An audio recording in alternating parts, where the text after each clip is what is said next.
นี้รายการไปไหนไปกันพาท่านผู้ชมมานี่เลยค่ะ Lucky Bird เป็นร้านเปิดใหม่ของคนไทยเรามารู้จักเจ้าของร้านกันนะคะเชิญน้องขิมค่ะ สวัสดีค่ะ สวัสดีค่ะนี่น้องขิมนะคะน้องขิมโชว์โลโก้นิดนึง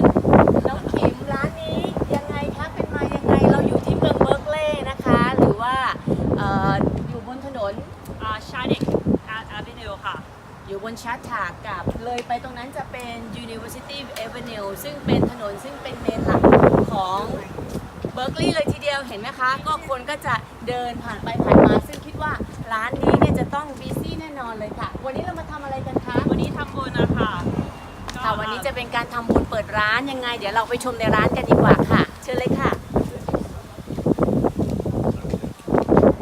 1926นะคะชาร์ตากแอเวนิวเบิร์กลีย์ค่ะเชิญข้างในเลยค่ะน้องคิมนำมาเลย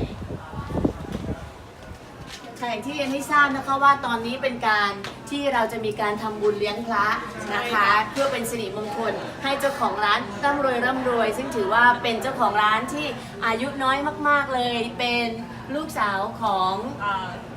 คุณประทินนะคะซึ่งเป็นเจ้าของร้านลานาไทยซึ่งก็ช่วยเหลือสังคมไทยมาโดยตลอดเช่นกันเรามาดูในร้านกันเลยค่ะดูบรรยากาศของร้านนะคะที่ได้ทราบว่าตอนนี้จะมีพิธีทำบุญเลี้ยงพระเพื่อเป็นสิริมงคล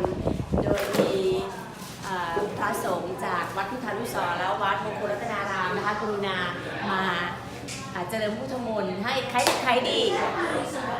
ซึ่งร้านในวันนี้นะคะซึ่งร้านเนี่ยจะใช้วิธีเป็นแบบยังไงนะคะน้อง เป็ คิ น ม ร้านไก่ย่างอะค่ะเองก็ขายข ย่าง นม ถูกเขาไก่ย่างถูกเขานี่จะมีชื่อกีฬาด้วย เป็นไก่ย่างก็มีขนมหวานด้วยค่ะ เหมือนว่าบินซูฮันนี่โทสขนมไทยนะคะ น้องขิมทำเค้กเองด้วยเลยใช่ไหมคะข ใช่ นมก็ ค่ะ ทำเองขนมจะทำเองทั้งหมดเลยนะคะสำหรับที่ร้านอากาศเย็นสบายทีเดียววันนี้ ซึ่งที่สำคัญก็คือจะเป็นแนวร้านแบบใหม่คือเราจะเป็น self service จะเป็นเซลฟ์เซอร์วิสนะคะก็คือไม่มีพนักงานเสิร์ฟนะคะหลังจากที่มาดูเมนูเสร็จแล้วก็เข้ามาสั่งตรงเคาน์เตอร์แล้วก็รอรับเหมือนบัตรคิวใช่ไหมคะแล้วก็รอรับอาหารเดี๋ยวเรามาดูด้านนอกเลยค่ะบริเวณที่จะให้ลูกค้านั่งสวยงามมากเห็นแล้วชอบมากๆเลยลองไปดูกันค่ะก็งบ นี่ข้างหลังนะคะก็มีมุมที่ถ่ายรูปด้วยอะค่ะนี่เป็นอะไร bird cage ภาษาไทย ก็จะเป็นเหมือนกรงนกนะ ใช่ คะ ค่ะ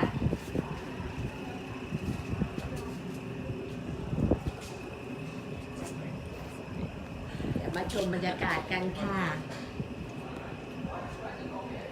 ก็จะเป็นมุมนั่งเล่นเหมือนนั่งอยู่ในสวนหลังบ้านทีเดียว ก็คิดว่ามานั่งทำงาน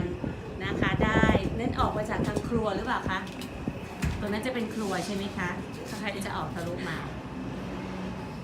สวยเขาทำได้สวยมาก นิมนต์พระท่าน ก็ กรุณา ดีใจกับพี่ขิมด้วยที่ได้เปิดกิจการในโอกาสนี้แล้วก็ขออำนวยพรให้ขิมได้มีความสุขความเจริญแล้วก็ขอให้กิจการของขิมได้เจริญรุ่งเรืองสมดังที่ตั้งใจเอาไว้ทุกสิ่งทุกประการคุณชนะใดที่ขิมได้บำเพ็ญมาโดยตลอดซึ่งเป็นเด็กดีเป็นคนเก่งมาตลอดก็ขอจะช่วยสนับสนุนให้ขิมในเจริญรุ่งเรืองนะคะได้สมปรารถนาทุกอย่างลัคกี้บุ๊ Lucky Bird เหมือนชื่อ อาจจะ กราบขอบพระคุณท่านพระครู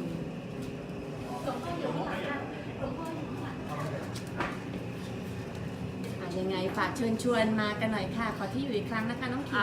ที่อยู่เป็น Lucky Bird 1926 Shattuck Avenue Berkeley California ค่ะ ก็ขอให้ร่ำให้รวยนะคะ ขอบคุณค่ะ มาเลยนะเรามาดูข้างในกันอีกสักนิดนึง ใช่หรือเปล่า